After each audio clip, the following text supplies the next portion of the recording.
Meus irmãos e minhas irmãs, paz e bem.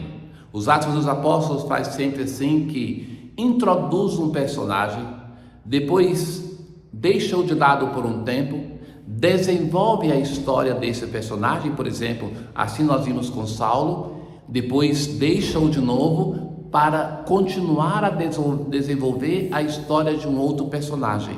De fato, na leitura de hoje, nós vamos voltar a Pedro e vamos ver como Pedro é assimilado na sua história ao próprio Senhor Jesus. Claramente se vê na narração dos episódios de hoje que elas são feitas com base naquilo que aconteceu na história do próprio Senhor Jesus.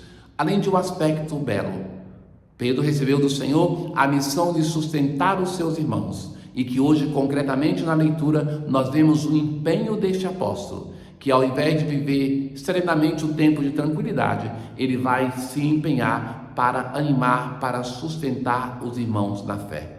Ouçamos.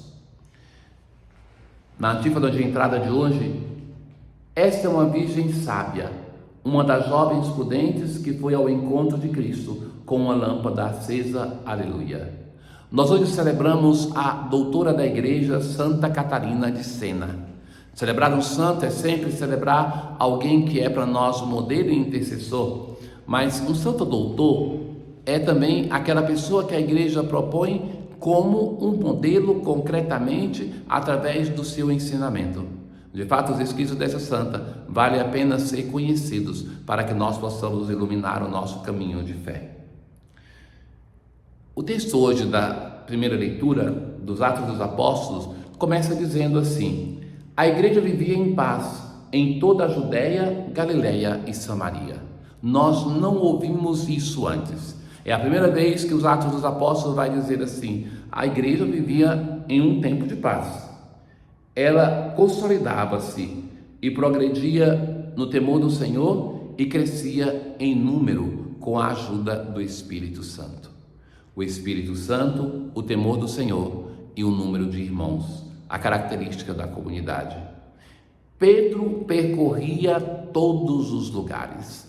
Em um tempo de serenidade e de paz, o apóstolo poderia decidir fazer alguma outra coisa. Por exemplo, era justo descansar. Mas nesse momento, Pedro vai percorrendo as comunidades para assim ir animando-as, para não se acomodar em um tempo de tranquilidade, mas aproveitar esse tempo como ele para sustentar os irmãos reciprocamente. Encontrou um homem em Lida chamado Enéas, que estava paralítico há 8 anos. Pedro vai dizer a Enéas: Enéas, Jesus Cristo te cura, levanta-te e arruma a tua cama. Então, imediatamente Enéas se levantou e este fato, os que viram, se converteram ao Senhor. Então, a narração de um primeiro milagre. Pedro anima as comunidades com a sua palavra e com o testemunho, com os milagres, com os sinais, como o Senhor Jesus tinha prometido. Todos os habitantes de Lida se converteram e ele chega em Jope.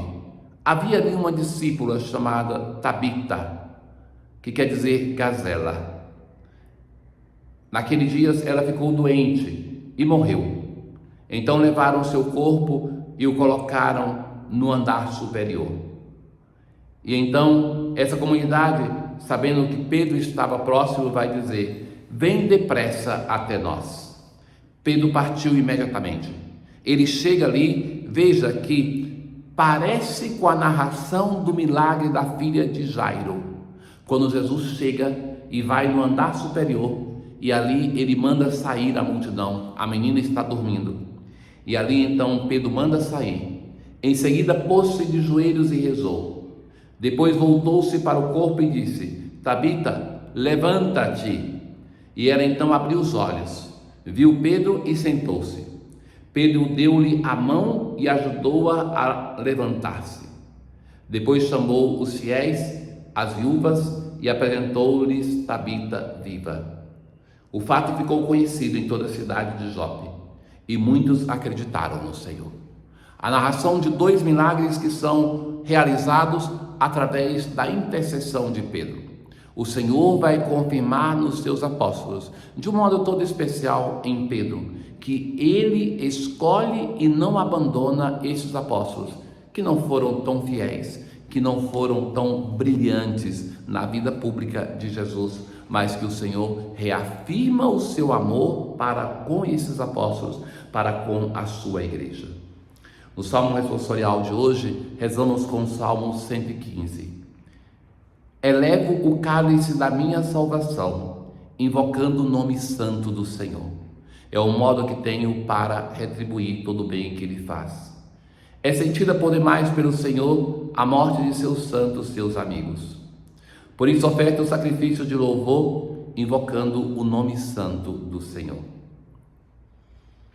Na aclamação ao Evangelho de hoje, Senhor, tuas palavras são espírito, são vida. Tu tens palavra de vida eterna.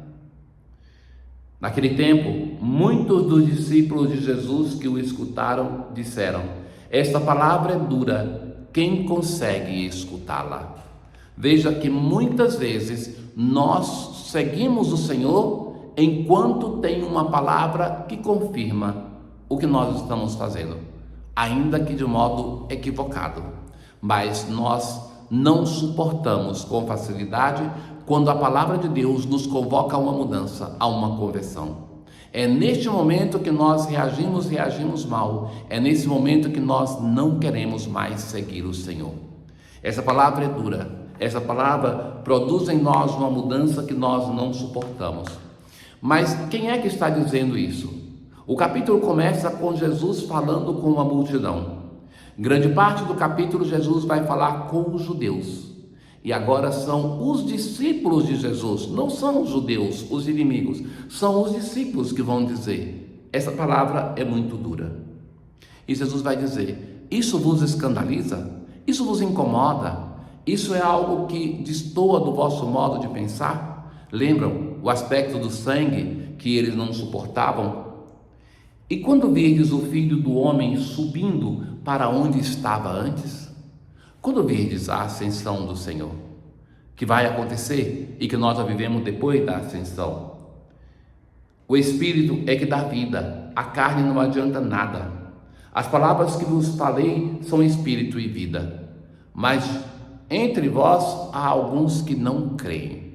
Jesus não se ilude. Jesus vê aquela multidão e não é por isso que está em festa pensando: olha que sucesso que eu tenho. Jesus sabe que alguns não creem. Muitas das pessoas que nos escutam, que nós muitas vezes nos alegramos com as multidões, mas Jesus é um mestre inteligente e vai dizer: muitos não creem. Ninguém pode vir a mim a não ser que lhe seja concedido pelo Pai. Jesus vai repetir aquilo que ele já falou. Ouvir a Ele é um ato primeiramente de Deus, que dá o dom da fé, e nós devemos colaborar com esse dom, mas a iniciativa é primeiramente de Deus. A partir disso, muitos discípulos voltaram atrás e não andavam mais com Ele. Caiu a máscara, viram que não era para eles o seguir Jesus. E agora, veja que interessante, diante dessa multidão que se vai, então 5.000 homens, sem contar mulheres e crianças, ficam ali somente um grupo reduzidíssimo. E Jesus vai dizer: vós também quereis ir embora? E Pedro vai dizer: a quem iremos, Senhor? Tu tens palavras de vida eterna. Ou seja, na tua palavra nós encontramos a vida. Aquilo que era o discurso quase que inicial sobre o valor da palavra de Deus, Pedro afirma: nós cremos firmemente e reconhecemos que tu és o Santo de Deus. Pedro afirma a fé naquilo que Jesus está dizendo, que vai dizer que sem ele, a vida de Pedro, a nossa, não tem sentido. E nós fazemos esse caminho de encontro com o Senhor, através da escuta da sua palavra, através da comunhão da Eucaristia. Através dessas duas coisas, nós nos colocamos em união com a carne, com o sangue do Senhor Jesus. Ó Deus, que inflamaste de amor Santa Catarina de Sena, na contemplação da paixão do Senhor e no serviço da Igreja, concedei-nos por sua intercessão participar do mistério de Cristo e exultar em sua glória. Tenham todos um bom dia. O Senhor esteja convosco, Ele está no meio de nós. Abençoe-vos o Deus Todo-Poderoso, Pai, o Filho e o Espírito Santo. Paz.